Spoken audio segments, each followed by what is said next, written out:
दशक से राजस्थान में कोई सत्ता में वापसी नहीं कर पाया है। क्या इस बार ऐसा मुमकिन होगा? हमारे साथ पूर्व केंद्रीय मंत्री, राजस्थान के पूर्व उप मुख्यमंत्री और कांग्रेस पार्टी के बड़े नेता, टोंक से उम्मीदवार और विधायक सचिन पायलट जी यहाँ पर मौजूद हैं। हवा महल के सामने हम खड़े हैं, लेकिन क्या ये जो आप दम भर रहे हैं कि हम सत्ता में वापसी करेंगे, वो हवाई है? मैं दम नहीं भर रहा हूँ और ना मैं अतिशोक्ति कर रहा हूँ। मुझे लगता है जो रिस्पांस हम लोगों को मिल रहा है, जो कैंपेन हुआ है, जो लोगों का फीडबैक है, वर्कर्स में जो जोश है, उसके आधार पर हमारी पार्टी सरकार का काम और जो दूसरा ऑप्शन है बीजेपी का, उसमें जो लोग 10 साल की सरकार, केंद्र की सरकार देख चुके हैं और भाजपा जो राजस्थान में है, उनका कैंपेन उठ नहीं पा रहा है। तो ये सारी बातें देखकर पब्लिक का मन बन चुका है कि ये परंपरा को तोड़ना है और ये 5-5 साल का जो हमने बना रखा है इतिहास, इसको बदलकर एक बार दोबारा कांग्रेस को वोट डालनी है। तो क्या आप कह रहे हैं कि गहलोत सरकार ने कमाल का काम किया है, कोई एंटी इनकम्बेंसी नहीं है, वापसी करेंगे? थोड़ी बहुत तो एंटी इनकम्बेंसी होती है, लेकिन ओवरऑल आप देखिए जो स्कीम्स हम लोग लेकर आ रहे हैं, जो हमने 18 में वादा किया था, वो मैनिफेस्टो पूरा हम इम्प्लीमेंट कर रहे हैं। आने वाले समय में हम जो प्रोग्राम कर रहे हैं, हमने कर्नाटक में, हिमाचल में जो सरकार ने बनाई है, अपने कमिटमेंट्स को पूरा किया है, तो लोगों का विश्वास है। देखिए क्या कह रहे हैं अशोक गहलोत जी। अब वो कह रहे हैं कि 10,000 हम गृह लक्ष्मी स्कीम में हेड ऑफ फैमिली औरत को देंगे। वो कह रहे हैं हम फ्री कंप्यूटर बांटेंगे, लैपटॉप बांटेंगे, ओपीएस लागू करेंगे, ये करेंगे, वो करेंगे। क्या लागू हो चुका है, लेकिन उसको हम जारी रखेंगे, जिसमें बीजेपी हो सकता है उसको बदले। लेकिन ये आपको लगता है कि ये रेवड़ियां हैं? क्योंकि ये जो वादे हैं वो पूरी तरह से कई बार पूरे नहीं हो पाते हैं। पैसा है इतना राजस्थान के पास? देखिए, मैं ये समझ नहीं पाता हूँ, जब हम देश के 80 करोड़ लोगों को सस्ता भोजन दें, वो रेवड़ी नहीं है। लेकिन हम राजस्थान के गरीब परिवार की महिलाओं को, वृद्ध बुजुर्गों को छात्रवृत्ति दें, बच्चों को, वो रेवड़ी है। और अगर सरकार का जो पैसा है वो किसी की पर्सनल संपत्ति नहीं है, वो जनता का पैसा है। उस जनता के पैसे को बजाय इसके कि हम चंद उद्योगपतियों के हजारों करोड़ रुपए के बैंक के लोन माफ करें, वो पैसा गरीब के जेब में जाए, महिलाओं के हाथ में आए, बच्चों को ट्यूशन मिले, वो बेहतर है। तो सरकार की प्राथमिकताएं क्या है पता पड़ जाता है, आपकी पॉलिसी मेकिंग क्या है, आपके कमिटमेंट्स क्या है। और मुझे लगता है कि हमारा जो वित्तीय संचालन है, जो मॉनेटरी फिस्कल प्लानिंग है, बजटिंग है, वो बहुत बेहतर है और बड़ी जिम्मेदार हमारी पार्टी है। हम जो कर सकते हैं वही कह रहे हैं। सचिन जी, 2013 कितने विधायक थे? 21 कांग्रेस के? 200 में से। हाँ, और आप 200 में से, और आप उस वक्त अध्यक्ष थे। आपने 18 तक काम किया, सेंचुरी मारी आपकी पार्टी ने। भ्रष्टाचार के खिलाफ सत्ता में आए, फिर आपने मई के महीने, अभी से 6 महीने पहले, जन संघर्ष यात्रा की कि वसुंधरा राजे के भ्रष्टाचार पर गहलोत साहब सॉफ्ट और इजी जा रहे हैं। उन्होंने कोई कदम नहीं उठाया, पेपर लीक पर कुछ नहीं किया। क्या बदल गया 6 महीने में? देखिए, जो मैंने इश्यूज उठाए थे वो पब्लिक इश्यूज थे, क्योंकि जब हम विपक्ष में थे हमने कुछ कमिटमेंट्स किए थे और मुझे लगा कि उस पर हम लोग अगर प्रभावी कार्रवाई नहीं करेंगे तो दोबारा चुनाव में जाएंगे, जनता पूछेगी हमसे कि आपने क्या किया। तो जैसे पेपर लीक आपने जिक्र किया, पेपर लीक अगर होता है, और मैं समझता हूं देश में किसी को अधिकार नहीं है बच्चों के, नौजवानों के भविष्य से खिलवाड़ करने का। अगर कहीं पेपर लीक हुआ है किसी प्रदेश में, चाहे यहाँ पर भी हुआ है, कोई पकड़ा जाए, उस पर सख्त कार्रवाई होनी चाहिए। और मुझे खुशी है कि जब मैंने इस मुद्दे को उठाया तो पार्टी लीडरशिप ने सरकार को निर्देशित किया और एक नया कानून हमने बनाया है, न्यू लॉ हम लोग बनाया है। उसमें पेपर लीक से संबंधित कोई व्यक्ति होगा, अगर पकड़ा जाएगा तो उसकी जो सजा का दायरा है उसको बढ़ा के हमने उम्र कैद का कर दिया है, लाइफ इम्प्रिजनमेंट। ये पहले स्टेट है जहाँ पे हुआ है। तो एक्शन सरकार ने लिया, पार्टी के कहने पर लिया, उसका फायदा किसको हुआ? हम सबको हुआ। तो अगर हम करप्शन को, पेपर लीक को, नौजवानों को, मुद्दों को उठाते हैं तो पब्लिक में एक विश्वसनीयता पैदा होती है कि हम लोग अपनी पार्टी के अंदर काम करवाने की क्षमता रखते हैं। आप और गहलोत जी, ऐसा लगता है कि नदी के 2 किनारे हैं, उन किनारों को मिलाने के लिए पूरी गांधी फैमिली अपनी ताकत झोंक देती है। और गहलोत साहब को जादूगर कहा जाता है, वो तो जादू कुछ ना कुछ चला ही देते हैं। सोचिए, अध्यक्ष पद तक उन्होंने ठुकरा दिया, सीएम की कुर्सी नहीं छोड़ी। कहते हैं ये कुर्सी मुझे नहीं छोड़ती है। तो वाकई जो फोटो ऑप हो रहा है वो सिर्फ फोटो ऑप है, या आप लोगों ने जिसे कहते हैं you have buried the hatchet, मतलब क्या है? नहीं, देखिए ऐसा है, किनारे कैसे मिलेंगे? कभी भी किसी से अगर असहमति अगर किसी की होती है तो व्यक्तिगत नहीं होनी चाहिए, मेरी तो नहीं है। और अगर इशू को लेके, गवर्नेंस को लेके, संगठन को लेके कुछ पॉइंट्स हैं, प्लेटफॉर्म पे हमने रखा और कांग्रेस प्रेसिडेंट ने, राहुल गांधी जी ने बात को सुना और हम सब लोगों को, हम जब दिल्ली में थे 6-8 महीने पहले, तो मुझे भी कहा, आप जानते हैं पिछले साल भी एक घटनाक्रम हुआ था राजस्थान में, जब हमारे एमएलए की मीटिंग ही नहीं हो पाई थी एक तरह से, और उस पर अनुशासन कार्रवाई भी पार्टी ने करी थी। फिर मुझे कहा कि भाई ये सब निकल गया है, ये इसको माफ करके भूल के आगे बढ़ना पड़ेगा हम लोगों को। और अंग्रेजी आपने में जो बोला कहा, मूव ऑन। हाँ मूव ऑन, बिकॉज क्या मूव ऑन थोड़ी होता है होता है। पॉलिटिक्स में? नहीं देखिए ऐसा है, आज देश किस कोने पर खड़ा है। आज 10 साल की भाजपा की सरकार है, हिंदुस्तान में एक बेहतर विकल्प की तलाश लोग कर रहे हैं। वो विकल्प नेशनली कांग्रेस पार्टी हो सकती है। कांग्रेस पार्टी स्ट्रांग कब होगी? जब हम स्टेट्स के चुनाव जीतेंगे। हम चुनाव कब जीतेंगे? जब हम मिलकर काम करेंगे। व्यक्तिगत मतभेद किसी से व्यक्तिगत नहीं है, इशू का अगर हुआ तो उसको बैठ के रिजॉल्व करके आगे बढ़े हैं। और मैं तो समझता हूँ कि आप कह रही हैं कि कोई ये स्टेटमेंट दे रहा है, वो स्टेटमेंट दे रहा है, वो दे रहे हैं, अभी भी दे रहे हैं। 1 महीने पहले कहा है कि 10 विधायक मांग रहे थे, फिर 40 मांगने लगे, फिर ये हुआ। वो आपके भाई देखिए ऐसा है, मैं उस पर नहीं जाना चाहता हूँ उन्होंने क्या कहा। मैं तो अपनी बात कर सकता हूँ, मेरे बारे में किसी ने क्या नहीं बोला होगा, लेकिन मैंने कभी अपनी शब्दावली में उन शब्दों का प्रयोग नहीं किया जो मैं समझता हूँ सही नहीं है। अल्टीमेटली पब्लिक भी जज करती है ना, तो हम सबको मान सम्मान के साथ काम करना पड़ेगा। और हमारा अल्टीमेट ऑब्जेक्टिव क्या है? आज हम सरकार बनाएं। मध्य प्रदेश में छत्तीसगढ़ में सरकार हमारी बनेगी, यहाँ वोट पड़ चुका है, यहाँ 25 को पोलेंगे, यहाँ सरकार बनेगी, तभी हम लोगों के काम कर पाएंगे, तभी हम लोगों को आगे बढ़ा पाएंगे। तो इसमें व्यक्तिगत किसी से कभी होता भी नहीं है और राजनीति में होना भी नहीं चाहिए। मान लीजिए काल्पनिक तौर पर सरकार बन गई। काल्पनिक क्यों? हम तो कह रहे बन रही है। आप यही कहिएगा, लेकिन मान लेते हैं 3 दिसंबर आ गया, हाँ। फिर आप कहाँ खड़े हो? क्योंकि वो उनको तो कुर्सी छोड़ती नहीं है ऐसा गहलोत साहब। उन्होंने जिस संदर्भ में कहा होगा, जो मैं समझता हूँ कि एक पद है मुख्यमंत्री का, वो पद हमको किस लिए चाहिए? पार्टी के लिए चाहिए, क्योंकि पार्टी का जो कमिटमेंट है उसको हमें एग्जीक्यूट करना है, हमें डिलीवरी करनी है, जनसेवा करनी है। व्यक्तिगत महत्वाकांक्षाओं को पूरा करने के थोड़ा ना पद चाहिए होता है। पद चाहिए कि हम कलम से, शाही से लोगों की मदद कर सकें। इस संदर्भ में उन्होंने कहा होगा जो उन्होंने कहा है। लेकिन जहां तक मेरी बात है, आपने मुझसे पूछा, 2018 में हम चुनाव जीते, मैं पार्टी का अध्यक्ष था। हमने एक लाइन का प्रस्ताव पारित किया कि जो कांग्रेस प्रेसिडेंट चाहेंगे वही होगा, किसको क्या काम देना है, क्या जिम्मेदारी देनी है। और ये परंपरा, ट्रेडिशन हमारी पार्टी में आज का नहीं, दशकों का है। हर राज्य में है, ऐसा नहीं राजस्थान में है, हर स्टेट में। पहले बहुमत आएगा, आंकड़ा हम पार करेंगे, फिर विधायक बैठ के नेतृत्व पे छोड़ेंगे और वो निर्णय लेंगे किसको क्या जिम्मेदारी देनी है। और ये कोई नई बात नहीं है, ये हमेशा से होता आया है और ये फिर होगा। 10 जनपद तय करेगा विधायक। कांग्रेस लीडरशिप तय करेगी, सब नेताओं से बात कर कर, विधायकों से बात कर कर, जो पार्टी हित में होगा, जो प्रदेश के हित में होगा, वो निर्णय लिया जाएगा। लेकिन वो तो सचिन जी आप भी जानते हैं कि वो जाकर ऐसी जादूगरी अंत में करते हैं कि ऐसा है, आप बार बार बोलती हो इस ब्रह्मांड में। सर उन्होंने अध्यक्ष पद छोड़ दिया क्योंकि ये कुर्सी नहीं छोड़नी थी उन्हें। ये ब्रह्मांड में सिर्फ एक ही जादूगर है, वो है नील छतरी वाला। बाकी सब जो बातें बोल रहे हैं उसका कोई नहीं है। पार्टी हमारी जो निर्णय लेती है वो सब पे लागू है और सब लोग इस बात को बोल चुके हैं कि पार्टी का जो निर्णय एंड में होगा। लेकिन इसमें चर्चा अभी बेफजूल है। अभी तो मैं जो चाहते हैं कि आप सीएम बने, उनका क्या? किसी जो 13 से आपके साथ जो कार्यकर्ताओं की बात नहीं है, पार्टी अल्टीमेटली निर्णय जो लेती है, टिकट डिस्ट्रीब्यूशन है, किसको मंत्री बनाना है, किसको संतरी बनाना है, किसको क्या पद देना है, दिल्ली में, जयपुर में, ये निर्णय लीडरशिप करती है ना पार्टी ने। 18 में निर्णय लिया पार्टी ने, सबने एक्सेप्ट किया उसको। 23 में जो पार्टी निर्णय लेगी सब उसको एक्सेप्ट करेंगे और सब करेंगे, इसमें कोई इफ बट नहीं होने वाला है। प्रधानमंत्री नरेंद्र मोदी ने इस इनफाइटिंग पर हमला किया है। वो कह रहे हैं कि सब एक दूसरे को रन आउट कर रहे हैं आजकल, सब वर्ल्ड कप की भाषा में, और कह रहे हैं कप इस बीच हम बीजेपी यहाँ पर जीत लेगी। देखिए पहली बात तो वो कह रहे हैं, गहलोत साहब तो कोशिश करते हैं आपको रन आउट करने की। नहीं, लेकिन बीजेपी खुद यहाँ हिट विकेट हो रही है। आप देखिए राजस्थान में उनको मालूम ही नहीं है क्या हो रहा है, उनका कैंपेन उठ ही नहीं पा रहा है। बार बार सारे प्रदेश और देश भर के नेता आ रहे हैं, लेकिन राजस्थान के जो नेता हैं उनकी ना तो कैंपेन में दम आ रहा है, ना लोगों में ट्रैक्शन है। इतना कंफ्यूजन और आपस में खिंचाव है, वो सब जगजाहिर है, इसमें कोई छिपाने वाली बात नहीं है।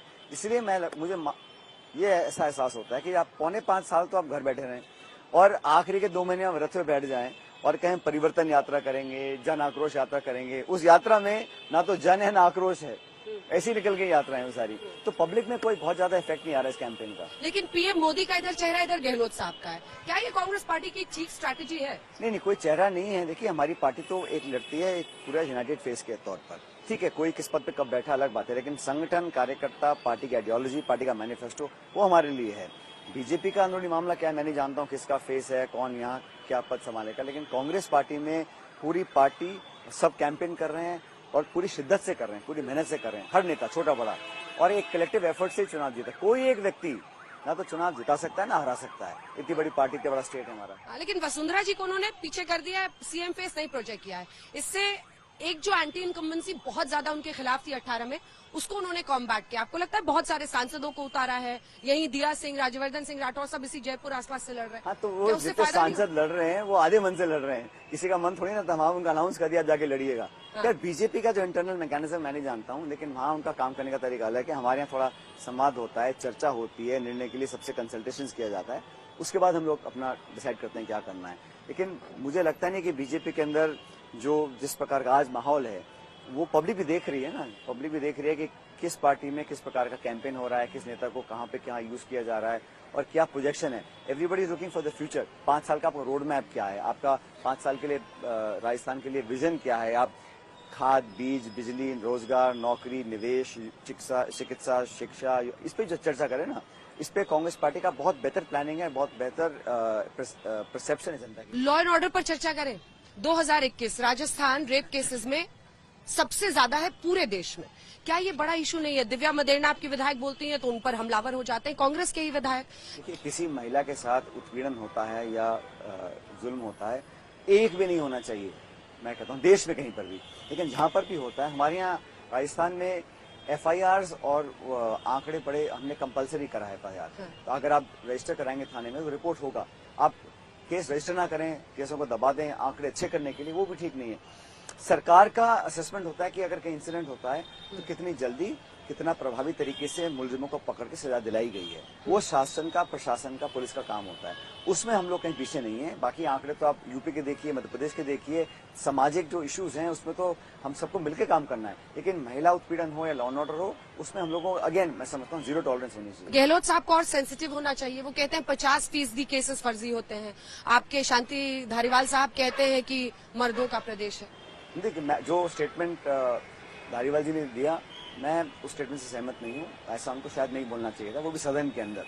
हाँ। मुझे लगता है कि वो खुद भी इस बारे में रिग्रेट कर चुके हैं और मैं बड़ा स्पष्टवादी हूँ। जो स्टेटमेंट था वो शोभनीय नहीं था उन्होंने बोला। गुढ़ा साहब एक डायरी लेके घूम रहे हैं, वो कह रहे हैं लाल डायरी, हालांकि उनसे शायद विधानसभा में ही छीन ली गई। वो कह रहे हैं लाल डायरी में सब कुछ भ्रष्टाचार के जो मामले हैं, पैसे का लेन देन, तो कौन रोक रहा है? आप जांच करिए ना। उसको पोलिटिसाइज करके चुनाव के 3 दिन पहले उसका बखेड़ा करने से बजाय आप तथ्यात्मक आधार पर जांच करके, कौन रोक रहा है? वैसी सारी एजेंसीज का उपयोग, दुरुपयोग तो हो ही रहा है, इसका भी कर लीजिए। लेकिन इसका मुझे लगता है टाइमिंग और इसका जो बैकिंग है वो पूरी तरह पॉलिटिकली मोटिवेटेड है। महादेव ऐप हो छत्तीसगढ़ में, यहाँ पर वैभव गहलोत के रिजॉर्ट के मामले में जांच हो। आप लोग कहते हैं कि एजेंसी जो है वो गठबंधन में है सरकार के साथ। मैं कह रहा हूँ किसी के खिलाफ एविडेंस है तो उस पे खिलाफ कार्रवाई करने में किसी को आपत्ति नहीं है। लेकिन इलेक्शन की घोषणा हो जाए उसके 10 दिन पहले आप लोगों के घर छापे डाल के, नोटिस भेज के, रेड डाल के उनको भयभीत करने की कोशिश करेंगे, वो मैं गलत मानता हूँ। अभी तक कहीं किसी एजेंसी का कोई स्टेटमेंट नहीं आया, किसी ने कोई डिक्लेरेशन नहीं किया। एक्शन ईडी करती है, जवाब बीजेपी देती है, ये भी तो ठीक नहीं है ना। पब्लिक देख रही है। 95% सारे केसेस जो ईडी के हुए हैं वो विपक्ष के लोगों पर हुए हैं। ये तथ्यात्मक रूप से सही है, लेकिन ये सैद्धांतिक रूप से गलत है जो हो रहा है। और मैं तो कह रहा हूं अगर किसी के खिलाफ कुछ एविडेंस सबूत है तो कार्रवाई से कौन रोक रहा है? लेकिन आप सिर्फ एक हाइप और परसेप्शन क्रिएट करने के लिए इलेक्शन से ठीक पहले करेंगे तो उसको भी लोग पसंद नहीं करते हैं। वैभव गहलोत का नाम आया तो एक प्रश्न आया। देखिए, राजस्थान की राजनीति बहुत कॉम्प्लेक्स है। इतनी कॉम्प्लेक्स नहीं है, आप ज्यादा कॉम्प्लेक्स आप समझते हैं। सुनिए तो, अब मैं जो बोलने वाली हूँ आपको लगेगा कि हाँ शायद सही जगह पहुंच गई हूँ। वैभव गहलोत की वजह से, दुष्यंत की वजह से एक टैसिट अंडरस्टैंडिंग है क्या दोनों, मतलब वसुंधरा राजे फॉर्मर सीएम और अशोक गहलोत के बीच में, दोनों एक दूसरे पर सॉफ्ट जाते हैं। आपने भी इस पर इशारा किया है, लेकिन पहले इस पर बड़ा स्पष्ट क्लैरिफिकेशन खुद अशोक गहलोत जी का आ चुका है। उन्होंने खुद कह दिया जो उनको कहना था और उसमें कुछ बचा नहीं कहने के लिए ना। उन्होंने खुद कहा है जो कहना था उनको। वसुंधरा राजे अभी भी आपको लगता है एक बड़ी ताकत है, एक राजनीतिक फोर्स है और बीजेपी ने उनको साइडलाइन करके ठीक नहीं किया? देखिए, फोर्स कौन कितना है ये तो पता पड़ता है कि पब्लिक में क्या है, और पार्टी का प्लेटफॉर्म होता है तभी नेताओं को आगे बढ़ने का मौका मिलता है। और वो निश्चित रूप से मुख्यमंत्री नहीं है प्रदेश की, लेकिन अब उनका क्या रोल है या क्या रोल रहेगा ये कहना मेरे लिए संभव नहीं है। आप 500 में सिलेंडर देंगे, बीजेपी कह रही है 450 में दे देंगे, तो 3 साल वेट क्यों किया? आप बहुत पहले दे रहे थे। ये जो 500 का जो आंकड़ा है ये हम लोग लेकर आए ना। आपने तो गैस का सिलेंडर 1200 का कर दिया था। आपने अभी जो कमी करी है वो माहौल देखकर करी है। आपने 3 काले कानून किसानों के वापस कब लिए? जब यूपी के चुनाव आने वाले थे। आपने जब महंगाई की बात की है, पेट्रोल डीजल की कम करने की राजस्थान में, चुनाव के टाइम करी है। तो सब इलेक्शन रिलेटेड इश्यूज है ना। आपको अगर आपकी 10 साल सरकार चली है, आपने क्या महंगाई कम करी, आपने क्या अमीर गरीब की खाई को कम करने की कोशिश करी, आपने जो खाद्य पदार्थ है उनकी इन्फ्लेशन को कम करने की कोशिश करी, आपने तो बहुत मौके मिले ना। पूर्ण बहुमत की सरकार है, हमारी सरकार तो कोalition सरकार थी, बहुत दबाव प्रेशर्स थे, आप लोगों के पास मौका था, आप नहीं कर पाए। और राजस्थान को लेके 10 साल में ऐसा क्या विशेष राजस्थान के लिए किया है? कोई योजना, कोई स्कीम, कोई स्पेशल स्टेटस, कोई रेलवे का, कोई 10 साल में राजस्थान के लिए कुछ नहीं किया है। ये भी जनता सवाल पूछ रही है बीजेपी तभी तो वो नेताओं कह रहे से। डबल इंजन की सरकार आएगी, तब हम दोनों जगह रहेंगे तो बेहतर काम करेंगे। तो डबल इंजन तो हिमाचल में भी था, तो वहां पे एक इंजन फेल हो गया। डबल इंजन कर्नाटक में भी था, वहां पे एक इंजन सीज हो गया। अब राजस्थान में भी यहाँ सरकार अब दोबारा 3 इश्यूज उठाती हूँ। देखिए, प्रधानमंत्री नरेंद्र मोदी का यहाँ पर रोड शो भी है। हनुमान मंदिर जहाँ पर धमाके हुए थे 2008-13 मई को, वहां से वो लगभग शुरुआत कर रहे हैं सिंगनेरी गेट से। मेरा आपसे प्रश्न ये है, देखिए 3 इश्यूज हैं जो आप कहेंगे इमोटिव है, भावनात्मक है, लेकिन लोग उससे जुड़ते हैं।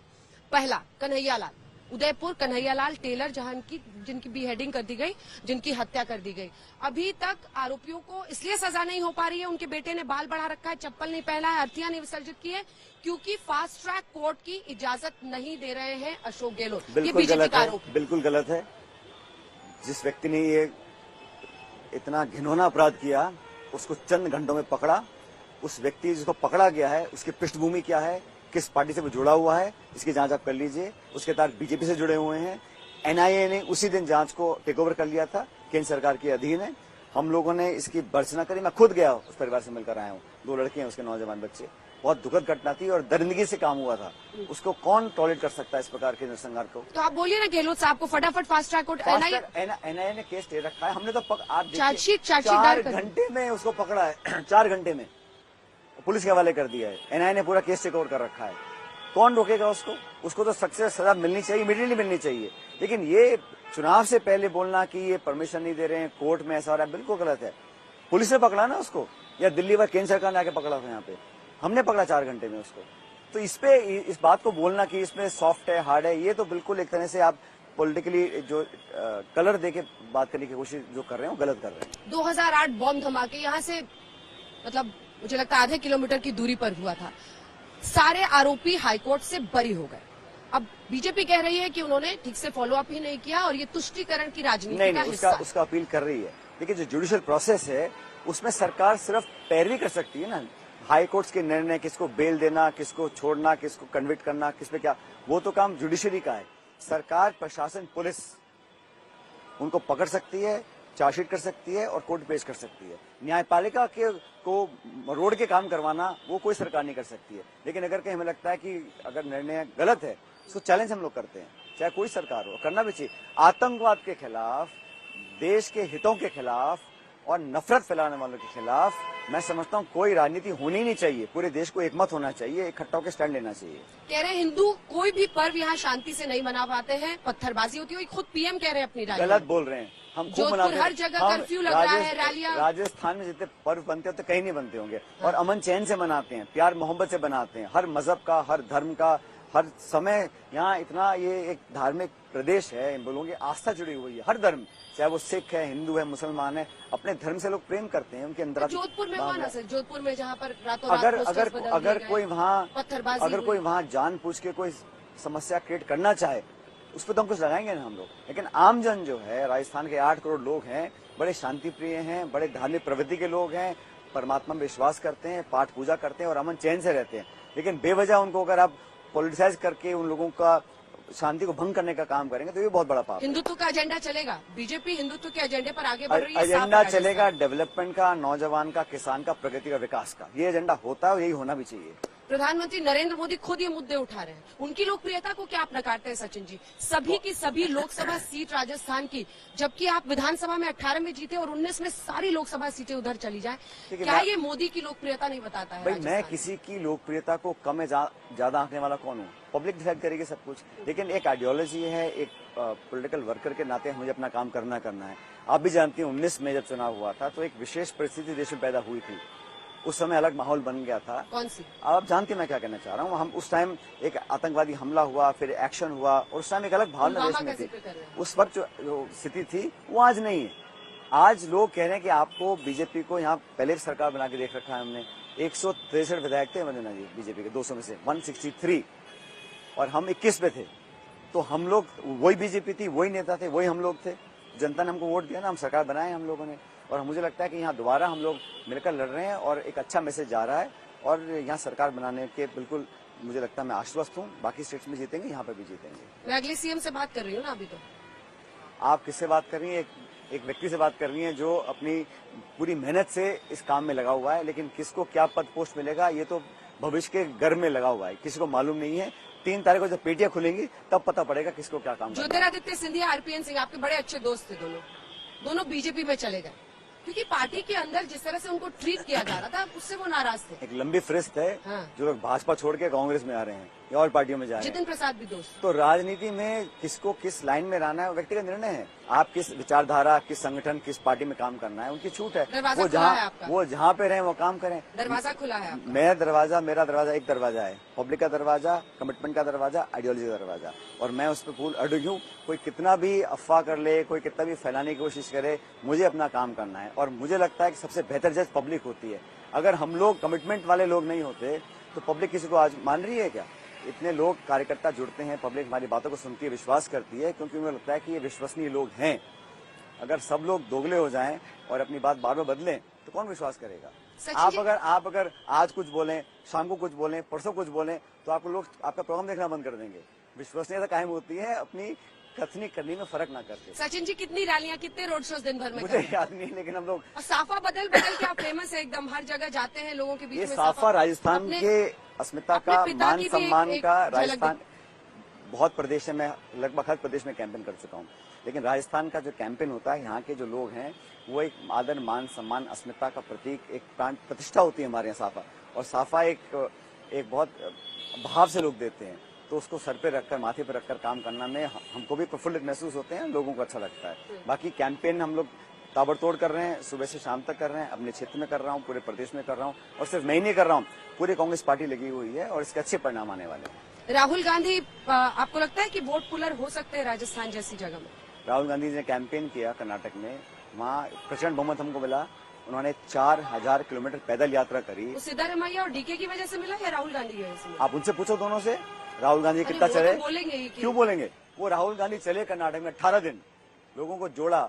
तेलंगाना में आज जो कांग्रेस का पक्ष माहौल बना हुआ है वो ऐसी बन गया क्या? कोई तो वहां जा रहा होगा, कोई तो लोगों को इन्फ्लुएंस कर रहा होगा। आप मत दें क्रेडिट, कोई बात नहीं, लेकिन पब्लिक तो अलग है ना।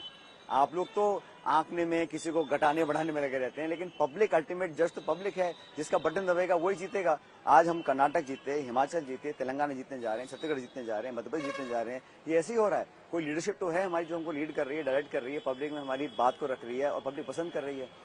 तो ऐसा किसी को आप डिस्क्रेडिट करना चाहें बड़ा आसान है, लेकिन आप पब्लिक सेंटिमेंट को डिसरिगार्ड नहीं कर सकते ना। एक आखिरी सवाल, सनातन वाला छूट गया था, चूंकि वहां पर उदयनिधि ने बोला, उसके बाद आपके कुछ नेताओं ने उस पर बहुत विरोध नहीं किया, तो वो भी, उसको भी यहाँ पर उठाया जा रहा है कि हिंदुत्व के एजेंडे की सब उठाएंगे। मैं कहता हूँ विरोधी है। अभी किसी के विरोधी करने से कुछ होता है क्या? और मैं तो कहता हूँ, आपने मेरे भाषण नहीं सुने हैं, मैं जब अपना भाषण खत्म करता हूँ तो मैं राम राम साहब बोलता हूँ। इसलिए नहीं कि मैं किसी को दिखाना चाहता हूँ, ये हमारी प्रवृत्ति में, शैली में है। तो ये जो बाकी लोग जो राम राम में वोट मांग रहे हैं, इनको पता नहीं सबसे ज्यादा राम राम मैं करता हूँ। तो ये सब बातें जो करते हैं चुनाव से पहले, और चुनाव के खत्म होती है बातें खत्म हो जाती हैं, फिर राजनीति चालू हो जाती है। पब्लिक सब समझ रही है, धीरे धीरे सब खुलासा होगा और माहौल बदल रहा है और कांग्रेस पक्ष में आ रहा है। पर इन भाषणों में जब गहलोत जी की बड़ाई करते तो दिल पे पत्थर रखना पड़ता है। मैं कह रहा हूँ, हम किसी की बुराई करते ही नहीं है, हम हमेशा बच्चा ही बोलते हैं। मैं जब किसी अपने विरोधी की आलोचना भी करता हूँ तो बड़ा जोर से करता हूँ, लेकिन शब्दों का चयन सोच समझ के करना चाहिए, क्योंकि हमारी बातों को लोग सुनते हैं। नई पीढ़ी हमको देखती सुनती है, वो क्या सोचेंगे हमारे बारे में अगर हम लैंग्वेज ऐसे यूज करेंगे जो एक्सेप्टेबल नहीं है। इसलिए मैं विरोधियों की आलोचना करनी हो, क्रिटिसाइज करना हो, नीति की, इस विचारधारा का जम के करते हैं, डट के करते हैं और अंत तक करते रहते हैं, लेकिन कभी भी ऐसे शब्दों का प्रयोग नहीं करते जो मुझे लगता है कि एक्सेप्टेबल नहीं है। कितनी सीटें? पूर्ण बहुमत के साथ जीतेंगे। पूर्ण बहुमत? पिछली बार से ज्यादा? पिछली बार से 3 दिसंबर को इंटरव्यू देंगे। जब आप लेंगे ले लूंगा। जैसे जिस दिन रिजल्ट आएगा, सचिन पायलट जी, उस दिन फिर आपसे बात करेंगे। आप करना। बहुत बहुत धन्यवाद आपका हर सवाल का जवाब देने के लिए।